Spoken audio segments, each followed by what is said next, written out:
สวัสดีครับเพื่อนๆพี่ๆน้องๆนักเทรดมือใหม่ทุกท่านนะครับวันนี้เรามาคุยกันเรื่องระบบเทรด Forex ระบบที่3สำหรับMT4 นะครับ MetaTrader 4นะครับระบบนี้เนี่ยนะครับจะประกอบด้วยอินดิเคเตอร์1 Bollinger Band นะครับ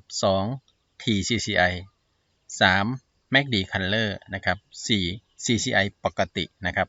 หน้าตาจะเป็นแบบนี้เดี๋ยวเรามาดูกันวิธีการประกอบนะครับอย่างแรกสำหรับมือใหม่เลยนะครับมือเก่าก็ต้องขออภัยด้วยมือใหม่เข้าไปตรงนี้นะครับตรง Market Watch หรือ View นะครับ Market Watch นะครับมันจะเป็นคู่เงินขอเอา GBP ต่อ USD นะครับคลิกขวาแล้วก็ Chart Window มันจะได้แบบนี้นะครับแล้วก็ปรับเป็นแท่งเทียนก่อนนะครับอันนี้เป็น Candlestick หรือ Alternate 2นะครับถ้ามันไม่เห็นเราก็กดซูมเข้าไปนะครับซูมอินเข้าไปมันจะเป็นแท่งเทียนแล้วก็มาปรับแท่งเทียนนะครับคลิกขวา property หรือกด F8 นะครับต้องกริดเนี่ยนะครับเปลี่ยนเป็น non ตรง bar up เป็นสีเขียวลาม bar down ไปให้เป็นสีแดงนะครับแล้วก็ blue candle เป็นสีเขียว bear candle เป็นสีแดงนะครับเราก็ได้รูปแท่งเทียนที่เราต้องการแล้วก็กดโอเคนะครับ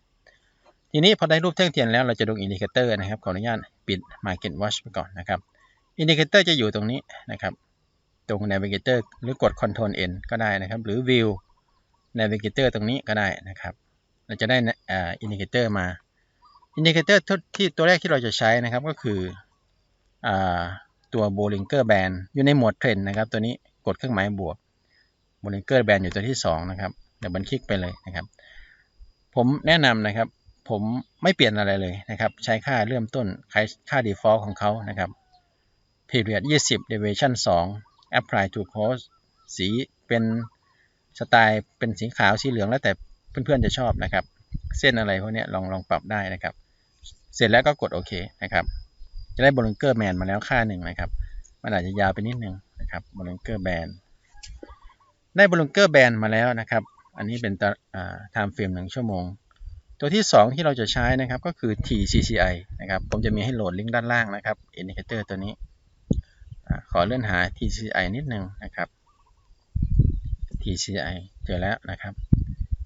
ดับเบิลคลิกหรือคลิกซ้ายล่างมาใส่ช่องว่างๆนะครับมันจะปรากฏหน้านี้ขึ้นมาให้ตั้งค่านะครับตัวแรกเรทเนี่ยจะเป็นเส้นไส้ในนะครับบางครั้งมันจะปรากฏขึ้นมามันจะบอกว่าช่วงนี้เนี่ยเป็นช่วงลังเลนะครับเส้นที่2เนี่ยเป็นตัวบอกว่าเทรนบายนะครับหมายว่าซื้อบายนะครับหมายเลข2เนี่ยสีแดงเนี่ยหมายเรทหมายถึงตัวเซลล์นะครับเราจะเข้าเซลล์หรือเข้าบายขอเปลี่ยน2ตัวนี้นะครับเป็นเส้น2นะครับขนาด2ความกว้างส่วน Input เนี่ยเป็น20นะครับไม่เปลี่ยนเสร็จแล้วก็กดโอเคหรือเพื่อนๆท่านใดจะตั้ง15ก็ได้นะครับคลิปก่อนเนี่ยผมตั้ง15ก็มีนะครับเราจะได้เส้นอย่างนี้ออกมานะครับขอขยายเส้นนิดนึงเส้นมันเล็กเกินคลิกขวานะครับแล้วก็มาปรับตรง Color เป็นเส้นขนาด3นะครับจะเห็นง่ายสีถ้ามันขึ้นให้มันเป็นสีอะไรสีเขียวสีนี้นะครับถ้ามันลงก็จะให้มันเป็นสีเหลืองไม่ทราบจะชัดหรือเปล่านะครับโอเคนะครับพอเราได้แบบนี้แล้วนะครับอินดิเคเตอร์ตัวต่อมาก็คือ MACD เนี่ยเราจะใส่แล้วก็นำ MACD ปกติก่อนอยู่ในโหมด Oscillator นะครับ MACD ดับเบิลคลิกนะครับตั้งค่า Fast EMA 8 Slow EMA 15 MACD SMA 8นะครับ Apply to Close ส่วน Color เนี่ยนะครับSignal เนี่ยผมตั้งเป็น Non เพราะว่าผมไม่ต้องการเส้นสัญลักษณ์มันนะครับ Main เนี่ยแท่งของ MACD เนี่ยผมจะใช้สีเขียวหรือเพื่อนๆท่านไหนชอบสีไหนก็ได้นะครับขนาดแท่งเนี่ยผมใช้ระดับ4นะครับแล้วแต่ชอบนะครับแล้วกดตัวนี้ตั้งค่าเสร็จแล้วนะครับ8 Apply to Close กดโอเคนะครับจะได้แท่งลักษณะแบบนี้นะครับตัวต่อมาที่เราต้องใช้ก็คือ MACD Color นะครับ MACD Color เนี่ยมันจะอยู่ด้านล่างเดี๋ยวผมจะแนบลิงก์ไว้ให้นะครับเพื่อนๆท่านใดสนใจMACD Color ตัวนี้นะครับก ดคลิกซ้ายค้างไว้แล้วก็ลากลงมานะครับใส่ตรงช่องแมกดีที่เราใส่ไปแล้วนะครับวางปุ๊บมันจะให้ตั้งค่านะครับมันจะให้ตั้งค่าแล้วก็ตั้งค่าเหมือนตัวแรกเลยนะครับ8 15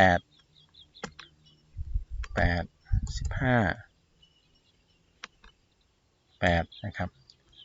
ส่วน color เนี่ยผมจะเอาเป็นสีเดียวกันนะครับสีกรีนแล้วก็ค่าใน y ค่ากว้างเนี่ยเมื่อกี้เราตั้งเป็นแท่งขนาด4ใช่ไหมครับแล้วก็เปลี่ยนเป็น4ส่วนด้านล่างเนี่ยตัวเส้น2เนี่ยไม่ต้องเปลี่ยนนะครับเสร็จแล้วก็กดโอเคลองดูนะครับเราจะได้เส้นแบบนี้นะครับพอกดโอเคจะได้เส้นแบบนี้อ๋อมันผิดตรงนี้นะครับ8 15 8นะครับต้องขออภัยด้วยนะครับตรงนี้ตั้งอย่างนี้นะครับ8 15 8มันทำให้เส้นสีเทาๆเนี่ยมันผิดปกติเส้นสัญญาณมันนะครับกดโอเคนะครับเราก็ได้แล้วนะครับตัวนี้นะครับเส้นลักษณะนี้ทีนี้เราจะลง moving average ให้มันตัดเส้นสัญญาณของ MACD Color นะครับอยู่ตรงนี้นะครับอยู่ในหมวด Trend นะครับแล้วก็กดตรงนี้ moving average ลากลงมานะครับใส่ตรงนี้นะครับใส่ตรงว่างๆของ MACD Color เนี่ยปล่อยparameter เนี่ย period ผมใช้3 method ใช้ exponential นะครับแล้วก็ apply to closeไม่ใช่ apply to first indicator data นะครับถ้า close มันจะอยู่ข้างบนเลยตัวนี้ first indicator data มันจะทับ MACD พอดีนะครับดูนะครับสีเนี่ยชอบสีไหนก็ตามสบายเลยนะครับกดโอเคมันจะมีเส้นmoving average ปรากฏนะครับทีนี้เราได้indicator อีกตัวหนึ่งนะครับเหลืออีกตัว CCI นะครับอยู่ในหมวด oscillator นะครับแล้วก็ commodity channel index ตัวนี้นะครับคลิกลงมานะครับหรือดับเบิลคลิกก็ได้นะครับเอาง่ายๆดับเบิลคลิกนะครับเลเวลเนี่ยผมตั้งค่าประมาณ9นะครับใส่ apply to close นะครับแล้วก็สไตล์เนี่ยเอาเป็น blue แล้วกันนะครับแล้วก็กดส่วนเส้นเนี่ยเลเวลเนี่ยเราไม่ต้องตั้งก็ได้นะครับหรือจะตั้งก็ได้นะครับเป็น100 ลบ 100แล้วก็0สไตล์เนี่ยเอาเป็นสีเหลืองนะครับผมเอาเป็นสีเหลืองเสร็จแล้วก็กดโอเคนะครับperiod 9นะครับทีนี้สีตัวนี้มันไม่ชัดเนาะนะครับขอเปลี่ยนเป็นสีอย่างอื่นดีกว่า CCI สีน้ำเงินไม่ชัดเลยนะครับเป็นสีฟ้าแล้วกันนะครับทีนี้เราได้อินดิเคเตอร์ครบแล้วเราจะเทรดนะครับเราจะเทรดทำยังไงขอปิดหน้าต่าง Navigator ก่อนนะครับการเทรดเนี่ยมันก็ดูไม่ยากนะครับถ้าใครตามคลิปผมมาสักคลิป2คลิปแล้วนะครับทีนี้วิธีการเทรดถ้าเราจะเข้า buy นะครับ buy เนี่ยมันดูง่ายๆนะครับดูเส้นอย่างแรกข้อที่1ดูอินดิเคเตอร์เส้น TCCI ก่อนนะครับถ้าเราจะเข้า buy อย่างแรก buy ก่อนนะครับเข้า buy เนี่ยดูเส้น TCCI indicator ก่อนว่ามันเป็นสีเขียวหรือเปล่าเพราะว่าสีเขียวเนี่ยบอกเทรนด์ buy สมมติว่าจะเข้าตรงนี้นะครับดูสีเขียวนะครับเส้น TCCI ตรงเนี้ยสีเขียวแสดงว่าเป็นเทรนด์ buy นะครับ2เส้น TCCI เนี่ยสำหรับมือใหม่นะครับจริงๆมือเก่าเนี่ยเข้าตั้งแต่ตรงนี้ก็ได้นะครับมันตัดกันหรือเปล่ากับเส้น Bollinger Band เส้นกลางตรงนี้นะครับแรกก็คือเส้น TCCI เป็นสีเขียว2 Bollinger Band มันตัดกับเส้น TCCI หรือยัง3นะครับ3ง่ายๆแท่งเทียนปิดอยู่เหนือเส้น TCCI หรือเปล่านะครับปิดอยู่เหนือก็จริงๆเส้นนี้ก็อยู่เหนือแล้วนะครับตัวนี้นะแท่งนี้อยู่เหนือแล้วนะครับทีนี้มาดูด้านล่างนะครับ MACD ครับ MACD เป็นสีเขียวเปล่าเขียวนะครับจริงๆมันตัดตั้งแต่ตรงนี้แล้วนะครับ MACD แต่มือใหม่อย่าเพิ่งเข้านะครับเพราะว่ามันมีจุดลังเลตรงนี้เห็นไหมครับมือใหม่อาจจะตกใจนะครับเขียวบ้างแดงบ้างถ้ามือเก่าส่วนใหญ่ผมก็เข้าตั้งแต่ตรงนี้แล้วนะครับอันนี้มือใหม่นะครับถ้าอยากเป็นมือเก่าก็ต้องไปซ้อมเอาดีๆนะครับทีนี้พอได้เงื่อนไขตามนี้แล้วก็มาดู CCI เป็นตัวตัดสินใจอีกทีหนึ่ง CCI ถ้าเราจะเข้า buy เนี่ยนะครับขอให้เส้นมันอยู่ตัดขึ้นเหนือเส้น100นะครับถ้าเราลากตัวนี้มาก็อยู่ตรงนี้นะครับเส้น100ก็คือเส้นนี้นะครับเห็นไหมฮะเส้น CCI มันตัดอยู่เหนือเส้นนี้แล้วนะครับอันนี้เป็นคล้ายๆ overbought นะครับแต่ถ้า เป็นมือเก่าเนี่ยถ้ามันอยู่เหนือเส้นศูนย์เส้นนี้นะครับก็จะสามารถเข้าได้ถ้าใจไม่สั่นถ้าใจไม่คลอนแคลนมากนักนะครับถ้าเป็นมือใหม่ก็ให้ตัดเส้นร้อยขึ้นไปก่อนในกรณีนี้นะครับแล้วก็เข้าบายตรงนี้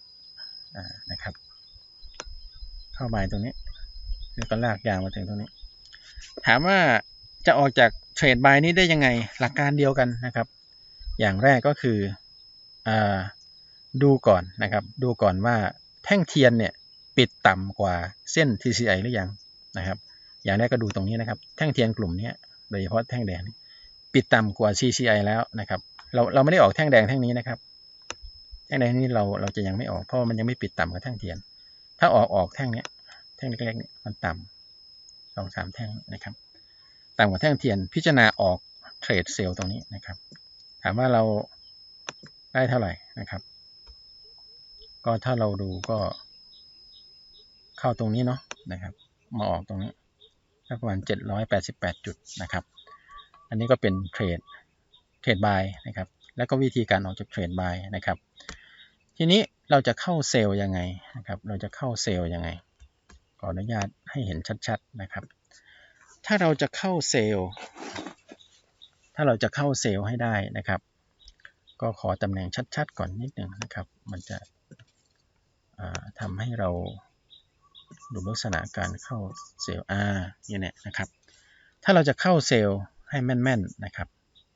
ดูลักษณะตัวนี้นะครับตรงนี้นะครับเส้น TCI เนี่ยเป็นสีเหลืองใช่ไหมครับแล้วก็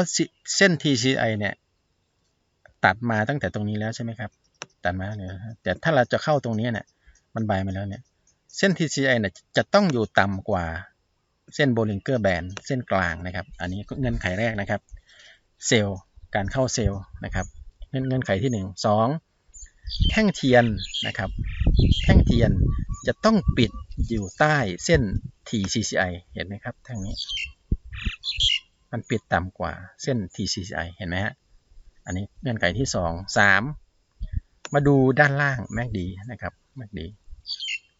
นะครับตัดกันหรือยังอันนี้ตัดกันแล้วนะครับตรงนี้แท่งก็เป็นสีแดงนะครับเงื่อนไข2-3 ข้อครบแล้ว4มาดูด้านล่างเส้น TCI ตัดเส้น-100ลงมาแล้วยังตัดลงมาแล้วนะครับตรงนี้ตัดลงมาแล้วเนาะนะครับอันนี้สามารถเข้าเซลล์ได้นะตรงนี้แท่งนี้นะครับเข้าเซลล์ตรงนี้แล้วก็ลากยาวลงมาเลยนะครับถามว่าออกจากเทรดเซลล์ตรงไหนนะครับมือใหม่ต้องเอาเซฟไว้ก่อนนะครับเพราะตอนที่ออกจากเทรดเซลล์เนี่ยนะครับหลักการเดียวกันแท่งเทียนนะครับแท่งเทียนปิดอยู่เหนือเส้น TCI ถึงแม้ TCI จะยังไม่เปลี่ยนสีก็ออกได้นะครับแท่งนี้นะครับปิดอยู่เหนือเส้น TCI เราออกได้แล้วนะครับออกแท่งนี้มือใหม่นะครับอันนี้มือใหม่นะครับมือเก่าสามารถปรับใช้ได้ไม่ได้มีปัญหานะครับอันนี้การออกจากเทรดเซลล์แล้วถามว่าเราได้กี่จุดนะครับลองดูนะตรงนี้นะครับเข้าตรงนี้ออกตรงนี้ได้612 จุดอันนี้คือความแม่นแต่ขอย้ำอย่างหนึ่งนะครับเวลาเราดูเนี่ยนะครับเห็นเส้น Bollinger Band ไหมครับมันเป็นเส้น MA เนี่ย Moving Average ถ้าเส้นนี้เนี่ยมันอยู่ในแนวลงนะครับควรซื้อเซลล์อย่างเดียวมือใหม่ไม่ควรจะซื้อบายอย่างเงี้ยนะครับมือใหม่ยังไม่ชินยังไม่คล่องอย่าไปซื้อสวนเทรนด์อันตรายนะครับถ้าจะให้แน่นอนก็คือถ้ามันเป็นเทรนลงเนี่ยอย่าบายนะครับไม่ควรบายซื้อแต่เซลล์นะครับถ้าเซลล์ตรงนี้ก็ได้เนี่ยนะครับจับเซลล์ถ้าเป็นบายอย่างนี้ก็ได้นะครับคืออย่าซื้อสวนเทรนพูดง่ายๆมันอันตรายสำหรับมือใหม่นะครับซื้อเป็นตามเทรนแล้วกันนะครับเพราะว่าอินดิเคเตอร์ต่างๆที่ผมทำให้ดูเนี่ยก็เข้าใจว่ามีความแม่นยำมากเลยทีเดียวคือมันไม่รีเพนต์นะครับสามารถนำไปปรับใช้ได้เลยนะครับแต่ขอให้มือใหม่ทุกท่านน้องๆพี่ๆเพื่อนๆทุกท่านนะครับที่เป็นมือใหม่ต้องขยันซ้อมกันหน่อยนะครับคือแบ็กเทสเอาก็ได้หรือสังเกตแท่งเทียนเอาก็ได้ขยันเอานะครับครับวันนี้ก็เป็นระบบเทรดก็มีอินดิเคเตอร์ TCCI Bollinger Band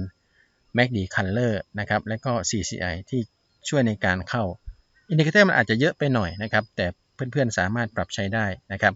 ก็หวังว่าคลิปนี้ในการเทรดจะเป็นประโยชน์กับเพื่อนๆทุกท่านนะครับที่ใช้ในการเทรดขอให้ร่ำรวยๆทุกคนนะครับคลิปนี้ก็ขอจบเพียงเท่านี้ขอบคุณและสวัสดีครับ